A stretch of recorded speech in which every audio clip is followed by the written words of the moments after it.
Sebelum saya terangkan teks persisnya, itu ada sekian problem dalam memahami Quran, terutama kalau lewat terjemah. Problem itu bisa gawat, gawat betul, bukan gawat-gawatan tapi gawat betul. Misalnya ada ayat begini dan terjemahnya pasti begini. Fa'ainama tuwallu fasamma wajhuwah. Kamu menghadap mana saja, di arah manapun, di sana ada ridhonya. Itu kalau hanya pakai terjemah, tentu menjadikan kita sholat bisa menghadap ke timur, ke barat, ke utara, dan ke apa? Selatan. Saya cerita sedikit tentang asbabun nuzul. Memang tema sekarang tentang asbabun nuzul. Dulu Rasulullah SAW ketika di Mekah itu sholat menghadap Ka'bah. Tapi setelah pindah di Madinah, di mana Madinah itu ada komunitas Yahudi dan Nasrani, Rasulullah itu menghadap ke Baitul Maqdis. Kira-kira 16 bulan.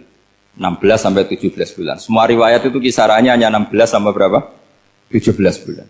Sehingga orang Yahudi itu bilang begini, Muhammad ini baiklah, meskipun dia membawa agama baru tapi kiblatnya masih ikut kita, masih baik kan. Setelah 16 bulan Nabi diperintahkan Allah untuk menghadap ke Ka'bah.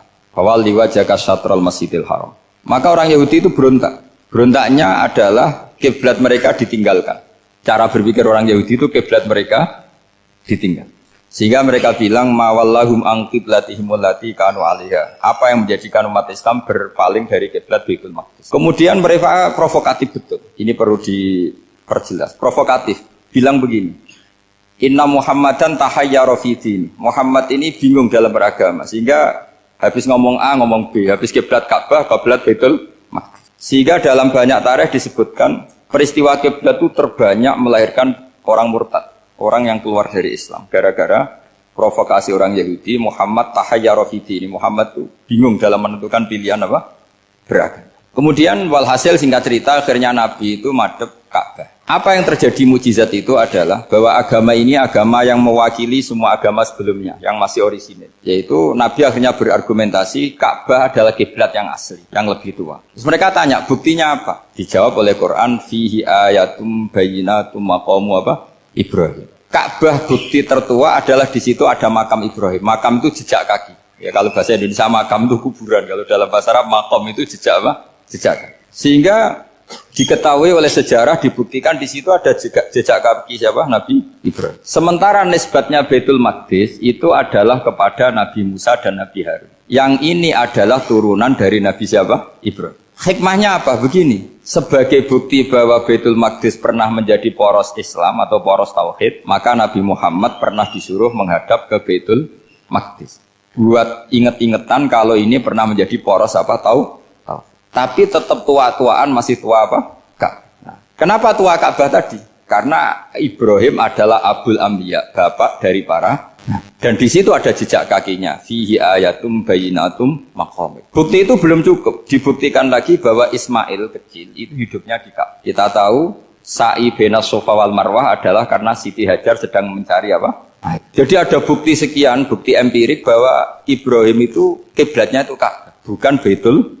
Sehingga ada kata-kata fihi ayatum bayyinatum maqamu Ibrahim. Nah, tanpa ngerti asbabun nuzul, kamu akan mengartikan fa'ina ma tuwallu fasamma wajhuhu itu salah. Karena di situ kamu menghadap mana saja, maka di situ ada ridhonya Allah. Maka para ulama memberi catatan, maksudnya begini, kamu menghadap kemana saja, asal itu yang diperintahkan Allah, maka di situ ada ridhonya Allah. Harus seperti itu maknanya, disesuaikan dengan konteks asbabun nuzul. Tanpa seperti itu tidak bisa. Dan masih banyak lagi kepentingan tentang asbabun nuzul. Jadi problem sekarang adalah banyak mufassir yang hanya mengartikan dari terjemah. Itu bahaya sekali. Jika ada orang yang menikah secara mut'ah, itu kan mirip kayak transaksi zina. Mereka berdalil famastamta'tum bihi minhunna fa'atuhunna ujurahun. Perempuan yang sudah kamu nikmati, yang penting kamu bayar. Terjemahnya seperti itu. Karena ujur itu jamaknya ujroh. Itu fatal sekali. Padahal ayat itu begini, settingannya begini, setting siakul kalamnya atau asbabun nuzulnya begini. Ini sekaligus, memang saya sengaja ngaji dengan tema yang berat, bentuk penghormatan pada yang ngaji. Kalau temanya ringan kan kayak TPG. Begini asbabun nuzulnya begini. Wal muhsanatu minan nisa yang awal juz 5 itu, ya kita santai aja, yang awal juz 5 itu sebetulnya maktuf, diatafkan pada ayat hurrimat alaikum ummahatukum wa banatukum wa akhwatukum wa ammatukum wa kholatukum wa banatul akhi wa banatul ukhti. Jadi perempuan yang haram dinikah itu ada 7. Yang faktor nasab, yaitu siapa? Ibu, putri, saudara putri, bulik dari bapak, amah itu bulik dari bapak, kholah itu bulik dari ibu, keponakan dari saudara lelaki, keponakan dari saudara perempuan. Ini disebut haram karena nasab gen. Kalau orang Jawa bilang hanya 4 karena ngitungnya bulik baik dari bapak maupun ibu. Kalau orang Jawa bilang kan bulik terus keponakan dihitung 1. Padahal ada keponakan dari saudara lelaki, ada keponakan dari saudara apa? Perempuan. Wa banatul akhi wa banatul ukhti. Terus kedua haram karena rodok. Kita tahu dalam hukum Islam rodok adalah sama dengan nasab. Jadi ibu yang pernah menyusui kamu berarti jadi ibu kamu. Dan saudara sepenyusuan berarti menjadi saudara kamu. Ini disebut wa ummahatukumul lati arda'nakum wa akhwatukum minar radha'. Terus ketiga haram karena musoharoh, karena besanan. Jadi pagi ini misalnya saya nikah dengan Sri, bilang qabil tu nikaha wa taswijaha bil maril madkur. Setelah nikah dengan Sri ini otomatis ibunya dia menjadi mertua. Otomatis haram saya apa? Nikah. Ini namanya haram karena musoharoh. Atau kamu punya anak Zaid. Zaid pagi ini akad dengan Sri. Berarti Sri adalah menantu Anda. Otomatis haram bagi Anda. Itu namanya haram karena musoharoh, karena bisanan. Itu yang disebut waroba haram-haram itu kan saat terus itu wa ummahatu nisaikum. Ibu dari istri-istri kamu. Memang ini agak jelimet, tapi memang syaratnya mufassir harus biasa jelimet. Jangan hanya nyari partai, ayat-ayat untuk kepentingan partai. Wah itu ngeri. Kacau, Quran dipakai kampanye. Terus, itu berarti sudah 3 kan? Haram karena nasab, karena rodok, haram karena musoh. Terus yang keempat ini, haram yang bukan karena sebab pada seorang perempuan, tapi karena istri orang. Disebut wal muhsanatu minan nisa. Haram menikahi perempuan yang masih milik orang lain. Nah, orang lain yang menikahi ini, istilahnya Allah adalah lelaki yang menikahi perempuan ini adalah lelaki sing muhsini ghairu musafihin, secara nikah yang sah. Nah, nikah yang sah itu begini dalam hukum fikih Islam. Saya nikah dengan Sri, kalau hanya akad itu saya wajib bayar mahar hanya separuh. Jadi kalau saya janji bayar 1 miliar, berarti wajib bayar berapa? 500 juta. Kalau janjinya 100 juta, hanya bayar 50 juta. Itu yang wajib bil akdi. Nanti wajib sepenuhnya nunggu bil jima. Kalau sudah hubungan intim, baru wajib 100%. Jadi kalau ada di Jawa, nikah dengan seperangkat alat sholat, itu yang atasannya tok, itu wajib karena akad. Nanti bawahnya nunggu setelah hubungan apa? Intim. Nah, ini hukum Quran, bukan hukum saya. Makanya kan wa in talaqtumuhunna min qabli an tamassuhunna, saat terus fanis suma faradtum. Hanya wajib bayar setengah. Nah, perempuan yang sudah diajak hubungan intim itu kata Allah fa'atuhunna ujurahun, maka wajib kamu bayar penuh. Jadi ayat itu tentang perempuan yang sudah dinikah, kita harus bayar berapa? Harus bayar penuh. Ini penting saya utarakan. Nah, problem kita sebagai orang Indonesia, ini juga problem Pak On, problem semua kiai. Mahar di Indonesia itu nggak bisa dibahas di Quran. Karena keterlaluan, kecilnya itu keterlaluan. Saya ini kan kiai, sering ngakatkan tuh sampai bosen, seperangkat alat sholat itu ngawur sekali. Ini mbak-mbak harus nggak mau gitu. Saya provokasi minimal itu ya berapa? 100 juta berapa? Pantasnya berapa? Pantasnya berapa? 10 gram itu berapa nilainya? Kan 1 gram 500.000, baru 5. Ya sudah mendingan itu 10 gram. Quran itu bayangannya gini, sambil latihan, yang hafal-hafal biar latihan. Jangan dapat beasiswa karena hafal tapi nggak jelas juntrungannya. Quran tuh bayangannya gini, ini nggak mungkin Quran ini bisa dibaca di Jawa. Wa in aradtum istibdala zawjin makana zawji wa ataitum ihdahunna qintaran fala ta'khudhu minhu syai'a. Jika kamu nikah sama seorang perempuan, kemudian kamu cerai, maka mahar yang sudah kamu berikan jangan ambil lagi. Karena mahar di Arab itu mahal 100 juta, kadang mobil Alphard, kadang GMC. Sehingga setelah menceraikan tuh kebayang menarik. Kok enak dulu saya memberikan itu kan dapat servisnya. Sekarang sudah saya cerai, saya tarik. Kalau mahar di Indonesia kan seperangkat alat sholat. Jadi gak kebayang ada kalimat fala ta'khudhu minhu saya jangan ambil lagi. Kebayang ngambil aja enggak? Apalagi kalau nikahnya sudah 2 tahun kan sudah lusuh, sudah. Tapi kalau di Arab itu kebayang karena mahal. Makanya orang Arab suka nikah orang Indonesia karena murah. Jadi bahasa kintoron tuh harta yang enggak ternilai. Wa ataitum ihdahunna kintoron. Kok yang enggak ternilai? Mahal betul. Itu pernah saya hitung, ada yang mahar itu 400 juta, ya sekira segitu. Nah makanya setelah dicerai, Allah memperingatkan setelah kamu kasihkan, ya jangan minta lagi. Kenapa kepikiran minta? Karena jumlahnya besar. Kalau di Indonesia kepikiran nggak minta, ya? Nggak kepikiran, saking kecilnya. Seperangkat alat sholat, kadang 1 juta. 1 juta itu setelah hubungan intim, sebelumnya yang wajib hanya 500. Itu kan nggak kebayang. Makanya susah ngartikan Quran di Indonesia, kadang susah karena kadang terlalu.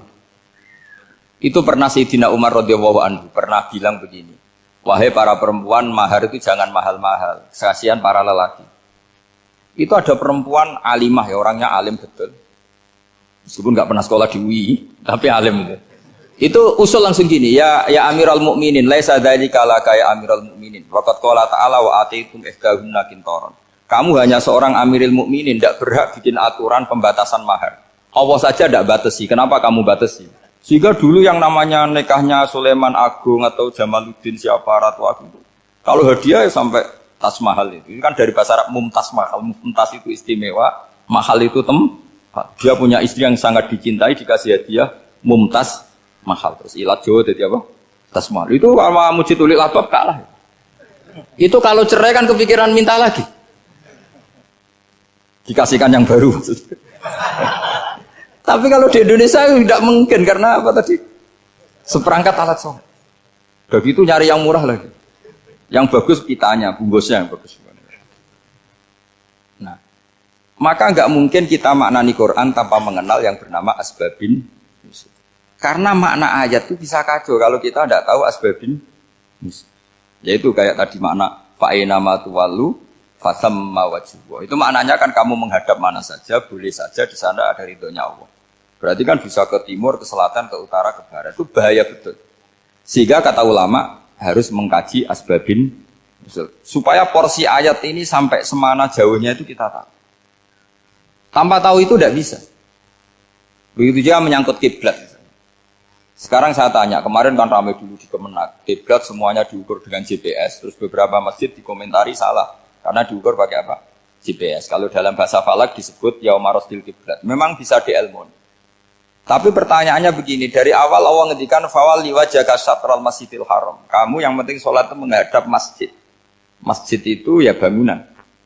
Sehingga kata Ibnu Abbas yang diriwayatkan banyak ulama mengatakan al-Ka'bah kiblatun li ahlil masjid wal masjid kiblatun li ahlil haram wal haram kiblatun li ahlil masyriq wal maghrib. Jadi kalau orang di dalam masjid, kiblatnya harus Ka'bah. Di luar masjid, kiblatnya asal bangunan Masjid Haram. Tapi di luar sini, kayak di Indonesia, boleh semua tanah. Kenapa begitu? Kata Ibnu Abbas, karena Quran turun di lisanin Arabiyyin mubin. Jadi kalau orang Jogja, kalau mau ke Jakarta, arahnya kemana? Barat. Itu sebetulnya ketika Anda ke barat itu persis Jakarta, apa bisa saja pasnya itu Pangandaran. Tapi orang itu akan bilang kalau ke barat ya ke Jakarta. Meskipun presisi Anda tepatnya di Pangandaran. Nah kiblat seperti itu, asal orang menghadap ke barat itu orang sudah bilang ke kiblat. Gak usah sedetail misalnya harus pas Ka'bah. Saya pernah debat sama tim ahli Kemenak. Gak bisa Gus, sekarang ada GPS harus tepat Ka'bah. Terus saya bilang gini, kalau teori Anda benar, berarti semua masjid luasnya maksimal 16 meter. Ka'bah itu luasnya hanya 16 meter. Berarti Masjid Ulil Albab yang pojok sana sama pojok sana, kira-kira itu ya sudah tidak kena Ka'bah.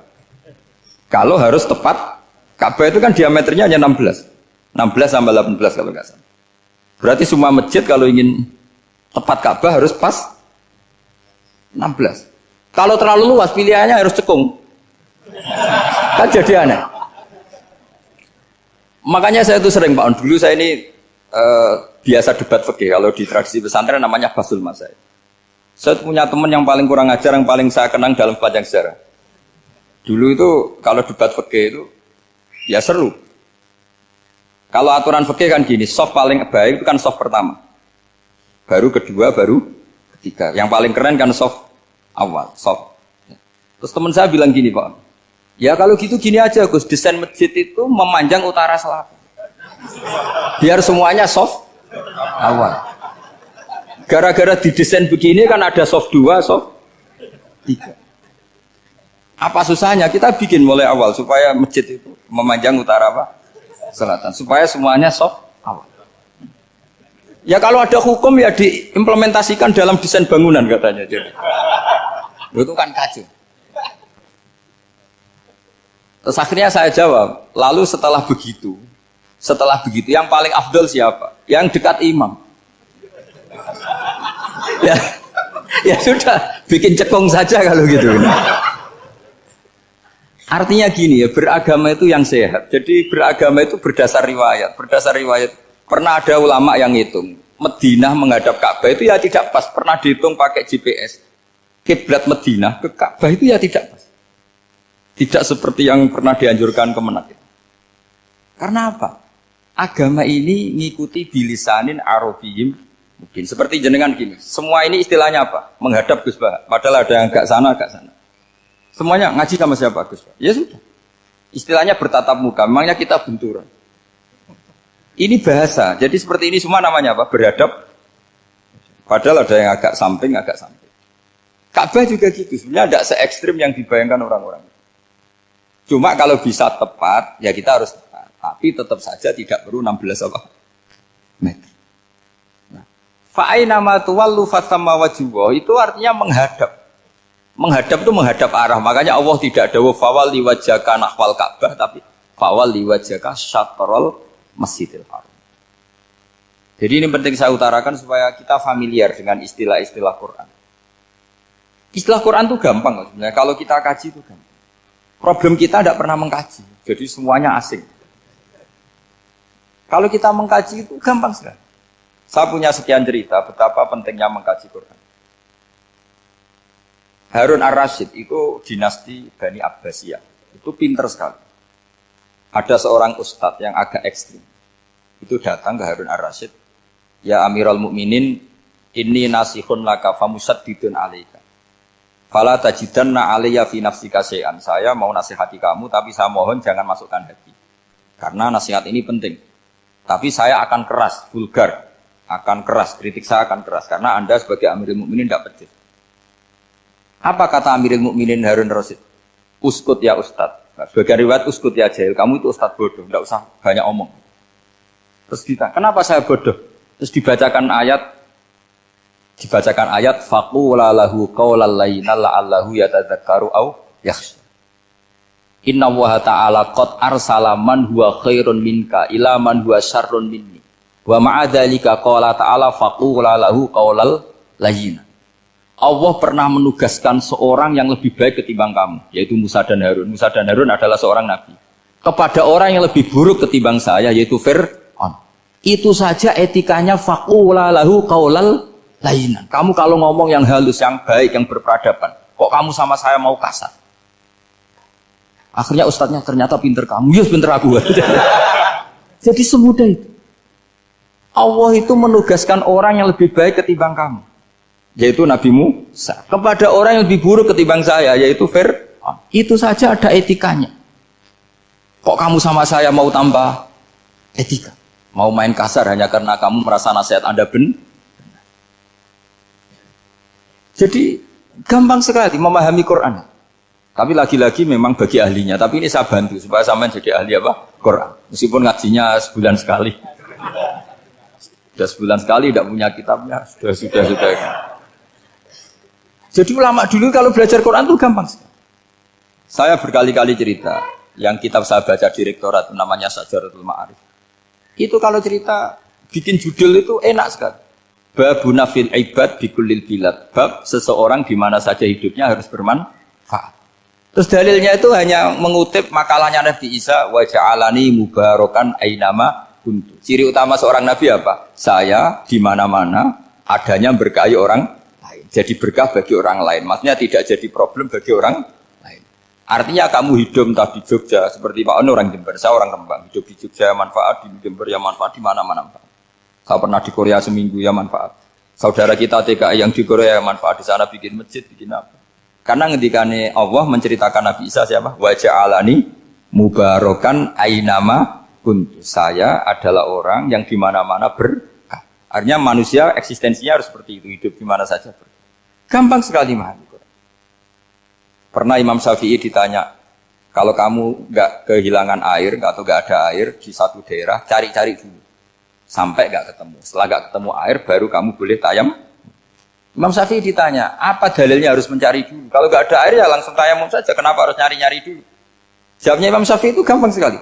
Qala ta'ala falam tajidu ma'an. Kemudian kamu tidak menemukan air. Di mana-mana tidak menemukan setelah mencari. Kalau belum mencari namanya tidak tahu. Kan ayatnya kan falam tajidu ma'an. Kemudian kamu tidak menemukan air. Tidak menemukan tuh nyari dulu apa langsung ambil sikap?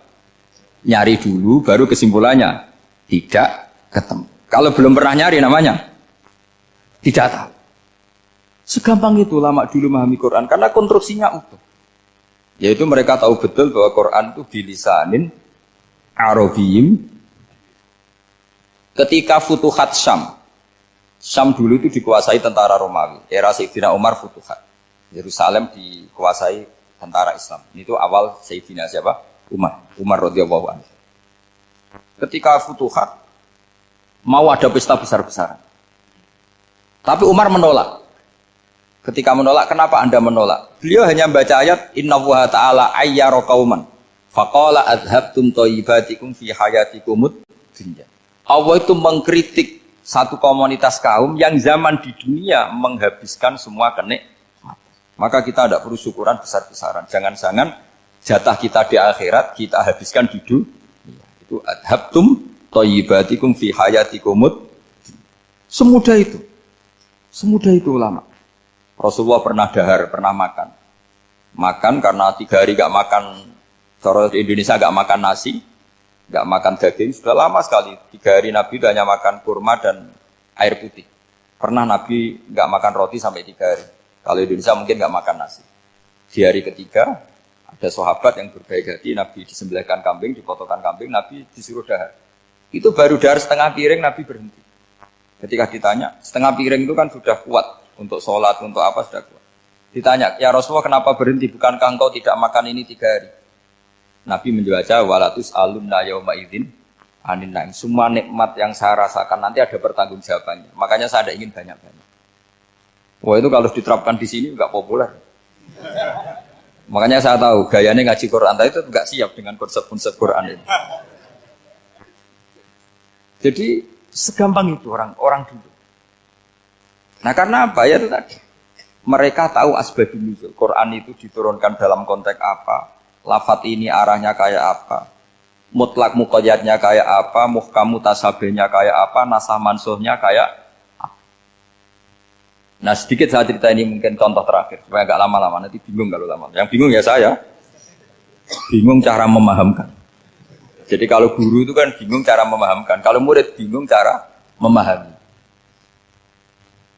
Gak tahu tingkat kebingungannya sama. Kalau guru itu bingung cara memahamkan. Kalau murid bingung cara. Jadi ini pertemuan 2 kelompok bingung. Yang satu bingung cara memahamkan, yang satu bingung cara. Kalau orang ekstremis bingung cara merusak suasana. Itu gak benar itu. Ada loh. Rasulullah itu nabi. Itu paling pusing yang ngadepi orang-orang yang ekstrim. Karena apa? Cara berpikir itu lompatannya itu enggak tertib. Jadi Nabi itu cara berpikir itu kecerdasan nubuah. Sementara orang ekstrim cara berpikir itu kecerdasan nafsu. Bukan kecerdasan manusia. Kalau manusia masih baik nafsu. Misalnya begini, kalau dalam tradisi nubuah itu. Saya dengan Pak Anu berteman lama. Mulai tahun 2000 berapa. Itu kalau Pak Anu bertamu ke saya, harusnya tidak usah tak kasih makan. karena sudah dekat. Tapi kalau kenalan baru itu dikasih makan, disangoni. Jadi Nabi itu perilakunya agak unik. Akhirnya ada orang yang cara berpikir itu dangkal. Ya Rasulullah ini tidak fair. Yang iman lama tidak diservis, yang iman baru diservis. Cara berpikir Nabi begini. Orang Ansor itu kan sering memberi Nabi. Perjuangannya Nabi ditopang orang apa? Ansor. Donatur lah, kira-kira orang Ansor itu donatur. Donatur itu keren. Karena donatur itu artinya al-yadul ulya khairum minal yadis. Sehingga ketika Nabi sudah menguasai negara, menguasai Mekah, Madinah, sudah futuhat, itu orang Ansor tetap gak diservis. Yang diservis Nabi itu orang-orang baru masuk Islam, disebut wal mu'allafati qulubuhum atau Islam mu'allaf. Ada 1-2 orang yang protes, tentu yang gak pinter. Tukang protes pasti tidak pinter. Wong iskal-iskalnya sendiri, otaknya gak sampai-sampainya sendiri, orang lain disuruh jawab. Makanya di sini tidak ada tanya jawab, nanti iskal-iskal kamu sendiri, bingung-bingung kamu sendiri, saya disuruh jawab. Berarti Gus Pak gak mau ditanya, ya memang gak mau, karena tadi jawab sendiri aja, nanti pinter sendiri, kapan-kapan pinter sendiri. Akhirnya tanya begini, cara tanya gini, ya Rasulullah, ini gak fair. Orang sudah Islam lama setelah negara terbuka milik Anda, setelah kita menang, setelah kita menguasai negara, tidak kamu servis. Sementara yang baru Islam kamu, Nabi itu bertanya senyum-senyum, rileks saja. Lama-lama tambah ekstrim pertanyaan. Kata Umar, ya Rasulullah saya beri izin untuk membunuh orang ini. Umar itu pikirannya karena mangkel lo Nabi. Nabi jangan. Kalau kamu bunuh nanti apa kata orang banyak? Inna Muhammad dan yaqtulu ashabah. Dikira Muhammad membunuh sahabatnya sendiri. Nabi masih mendengar. Komplainnya masih dengar. Lama-lama Nabi memberi penjelasan. Kamu ini orang Ansor. Kamu biasa memberi saya, memberi dana perjuangan. Memberi itu hebat. Saya tidak ingin menurunkan grade Anda. Grade sebagai pemberi, berarti kelasnya elit. Sekarang menjadi penerima. Itu tidak bagus. Itu betapa Rasul ini namanya kecerdasan nubuah. Kalau orang biasa memberi, biar memberi saja. Supaya dia tetap heroik, tetap patriotik, tetap keren. Karena mentalnya pemberi. Jangan sampai dari mental memberi, kemudian mentalnya peminta. Jadi kalau Pak On jadi tim suksesnya Pak Jokowi itu ya tidak minta-minta. Kalau dulu kampanye ya kampanye saja. Biar memberi terus nggak pernah minta. Meskipun akhirnya ya gelong. Tapi Nabi dulu didik gitu. Jadi orang Ansor itu nggak pernah diservis. Padahal jasanya kayak gitu. Supaya kelasnya tetap kelas elit, yaitu pemberi, penanggung jawab. Nabi nggak ingin orang Ansor turun grade menjadi penerima. Orang-orang yang cerdas nubuah menerima konsep Nabi seperti itu. Lo tanya sama Pak On, saya dadani terjemahan UI itu puluhan tahun sama Pak Jen. Itu beliau ke kontrakan saya ke rumah beliau. Tidak pernah berharap apa. Saya sangat tertutup. Bukan apa-apa ya, kalau ingin memberi saja. Kontribusi saya pada Al-Quran. Saya tidak kepikiran mendapat. Supaya heroik. Tapi orang-orang yang cerdas amatir tadi, ini nggak fair. Wong yang memberi lama kok dapat servis sedikit. Nah, sekarang itu problem zaman akhir sudah mulai seperti itu. Nah, orang ini namanya Dzul Khuwaisirah. Ini yang nanti punya anak turun Khawarid. Khawarid itu orang yang ibadahnya hebat, tapi cara berpikir tentang nubuah salah. Orang lagi Khawarid itu orang yang ibadahnya hebat, tapi cara berpikir nubuah salah. Nubuah itu unik. Nubuah itu cara berpikir tadi. Apa ya? Melihat sesuatu yang benar biar benar terus itu. Yaitu tadi, mental memberi itu ya biar memberi terus, tidak usah di-share. Maka ketika Abu Bakar jadi khalifatul Rasulullah, itu ada sistem kepegawaian. Itu gajinya Umar yang sudah Islam lama, gajinya Abu Bakar yang sudah Islam lama. Itu sama Abu Sufyan sama, padahal Islamnya Abu Sufyan baru setelah Fathu Mekah, kira-kira baru setahun. Terus diprotes sama orang-orang, ini Islam lama kok gajinya sama Islam yang baru setahun kok sama. Kata Abu Bakar, fadhailuhum indallah. Mereka punya kelebihan Islam lama itu indallah. Nanti balasannya biar surga. Kalau di dunia sesuai profesinya. Artinya profesi kalau penjaga kantor ya berapa, kalau dosen berapa, pokoknya ya sudah. Dan itu diterima oleh sahabat. Semuanya nerima konsep itu. Era Umar agak dibalik. Abu Sufyan kira-kira gajinya 1 juta, yang lainnya yang menangi Nabi mulai awal gajinya 10 juta. Ditanya, ya Umar, kenapa ini jadi rubah seperti kebijakan Abu Bakar, tidak seperti Abu Bakar? Jawabnya Umar lucu. Fa wa la usawwi baina man qatala Rasulullah wa baina man qatala ma'a Rasulillah.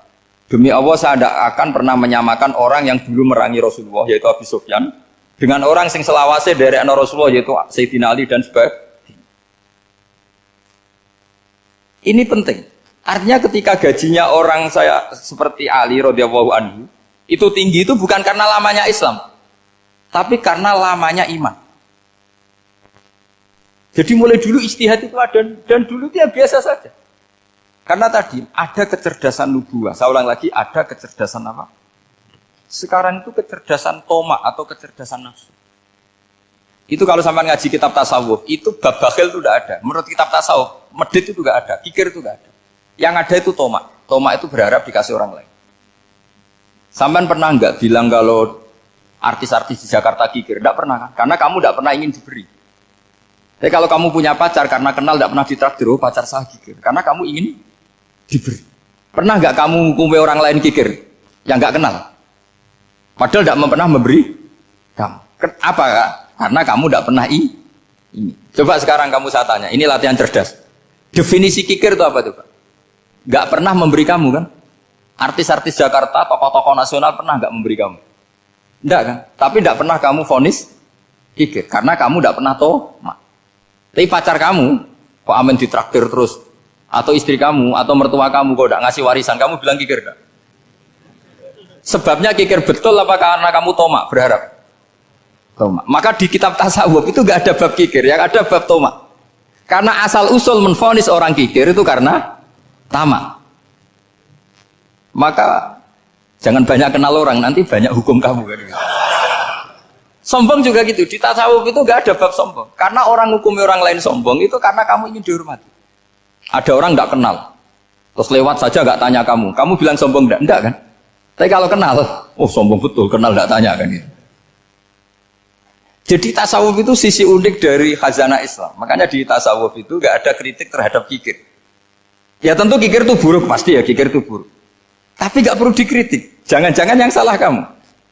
Mau kenal Pak On di PPAI terus ingin jadi sekretarisnya, terus ingin kenal Pak Jokowi ingin jadi menterinya, nanti kenal rektor ingin jadi pegawainya. Ketika gak diturutin bilang Pak Rektor kikir. Tapi orang lain ya kak pernah berharap, mungkin gak menvonis Pak Rektor atau Pak On ini kikir, enggak kan? Berarti vonis kikir itu status orang itu apa gak kesampaian niat kamu? Memang agak jelimet ilmu tasawuf itu, tapi itu unik, itu bagian dari khazanah apa? Islam. Makanya Rasulullah itu sering isti'adah minta perlindungan wa min toma'in fi ghairi matma'in. Ya Allah, saya tidak ingin berkeinginan yang tidak layak. Karena semua dunia ini dimulai dari keinginan. Coba kamu protes negara itu karena apa? Ingin makmur sejahtera tanpa kerja sehingga nyalakan menteri keuangan, menteri ini itu. Makanya kalau guyonannya ulama tasawuf begini, tak beri bocoran. Guyonannya orang tasawuf. Begini guyonannya. Anta lam tajid min nafsika kullama turid. Fa kaifa turidu min ghairika kullama turid. Kamu yang punya keinginan saja tidak bisa memenuhi apa yang kamu inginkan. Kenapa keinginan itu kamu timpakan ke orang lain untuk memenuhi kamu? Wong kamu yang punya keinginan saja tidak bisa mewujudkan. Kenapa keinginan Anda kamu timpakan, bebankan orang lain untuk memenuhi keinginan Anda? Misalnya kamu, Gus saya ini goblok, tolong pinterkan. Wong kamu yang ini saja tidak bisa. Kok menyuruh saya? Jadi kalau tiap tasawuf itu unik. Seperti kamu mencintai istri tulen, itu ingin kan dicintai istri tulen. Kamu sendiri kan nggak bisa cinta tulen, masih pelengahan sana sini. Kamu pacaran, ingin pacar kamu setia. Ternyata kamu bikin sekian alternatif. Kalau putus ini punya ini, putus ini. Tapi kamu ingin ini setia, kan nggak fair. Makanya guyonanya orang tasawuf itu, anta lam tajid min nafsika kullama turid, fa kaifa turidu min ghairika kullama turid. Gampang tuh apalane, pokoknya ratrit gitu aja gampang. Jadi kamu yang punya keinginan saja tidak bisa memenuhi. Kok orang lain disuruh memenuhi. Sehingga orang tasawuf itu malu betul. Misalnya saya kok ingin Pak On takdim sama saya itu kurang pegawaian. Kalau saya ingin ditakdimi saya menakdimi diri saya sendiri. Makanya berbahagialah orang yang ngilu terus saya ganteng sendiri ya Allah. Saya kaya sendiri. Menunggu orang lain bilang kamu kaya itu repot. Menunggu orang lain bilang kamu hebat itu, ya sudah bilang aja ya Allah saya hebat, ya Allah saya ganteng, ya Allah saya cantik. Daripada menunggu orang lain bilang apa? Cantik. Jadi ilmu tasawuf itu unik. Jadi kalau fikih itu yang dikritik itu kikir. Kalau tasawuf enggak toma. Karena orang yang kamu vonis kikir itu jangan-jangan tidak kikir tapi mementingkan yang lebih penting. Misalnya ada teman yang tidak pernah naktir kamu, ternyata punya ibu sakit, uangnya dianggarkan untuk ibunya yang sakit, atau anaknya sekolah, atau keluarganya masih butuh dia, ya, sehingga sama teman dia kikir. Hakikatnya kikir apa mementingkan yang penting? Tapi kamu karena nggak pernah ditakdir menvonis kikir. Nah, ini pelajaran. Jadi makanya yang dianteni ilmu tasawuf itu tamak tadi kalau dalam bahasa Indonesia, bukan kikir. Karena vonis kikir itu akan disematkan orang yang tidak kesampaian hajatnya. Makanya bapak saya itu, keluarga kiai itu ajarannya itu, yang penting jangan berharap dari orang lain. Ini Pak On saksinya, saya dulu benahin terjemah itu nggak pernah ingin diperlakukan seperti ini. Ya ngaji aja. Karena pikirannya keluarga kiai itu sederhana. Kalau ngamal ya ngamal saja. Ngamal itu heroik. Makanya buyut-buyut kita semua ini kan pahlawan semua. Membela negara Indonesia jadi merdeka. Ya nggak pernah kebayang jadi presiden, menteri. Tapi sekarang nggak, ngamal sedikit saja harus jadi menteri. Jadi ini bahaya kalau dalam kelangsungan bernegara. Karena orang biasa transaksional. Awal negara ini dibangun berdasar heroik, bukan berdasar apa? Transaksional. Tapi sekarang orang akan membiasakan itu. Apa-apa itu transaksional. Ini tidak bagus untuk kelangsungan bernegara. Apalagi kelangsungan beragama. Sehingga seperti saya ini masih punya desa-desa binaan di Sragen, di pedalaman Papua sekalipun. Saya punya santri banyak di Papua. Itu kalau cerita itu unik-unik. Itu mau Jumatan, itu nggak ada orang 40. Sudah datang setengah 12. Itu datangnya 3 jam. Di situ mau ketemu santri 3. Semua, karena ya akhirnya mereka tanya gini, Pak. Pertanyaannya itu lucu. Gus, boleh nggak Jumatan orang 3? Secara fikih Syafi'i kan harus orang 4. Boleh. Kemudian mereka tak bilang buat sholat duhur saja. Mereka nggak mau. Wong Jumat kok duhur. Harinya kan Jumat, masa sholatnya? Sehingga kita yang jadi kiai akhirnya nyari fikul madzhabil arba. Nyari fikih madzhab 4. Ternyata Imam Malik membolehkan orang 6. Ada yang bilang 12. Yang penting keceluk jamun itu kelompok. Kalau 3 kan belum keceluk apa? Belum disebut apa? Kelompok. Ini penting saya utarakan supaya kita berjuang itu bukan karena service seperti ini kayak di Ulil Albab, masjidnya keren, kampus swasta tertua, terus termasuk nomor 1-2 di Indonesia. Oke, kita syukur dengan kebesaran UI.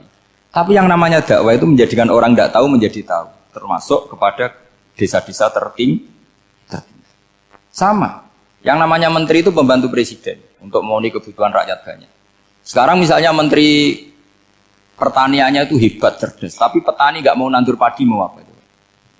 Coba yang membantu ketahanan pangan itu para petani mau nanam padi apa karena menteri pertanian? Karena petani mau nanam. Ya sudah GR saja, kita pembantu presiden semua.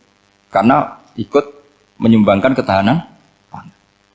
Tapi kamu kan nggak digaji, kita keren, ngamal tanpa harap gaji. Ini penting supaya Anda itu nggak hati kecil gitu, ikut menyumbang negara tanpa ingin dapat gaji. Keren nggak? Nah, itu nubuah. Apa? Nubuah. Orang Ansor itu seperti itu. Sehingga ketika Rasulullah wafat dan ada kompetisi kepemimpinan, itu orang Ansor nggak ikut. Sudah kita makmum saja, silahkan dibagi di. Saking baiknya orang Ansor.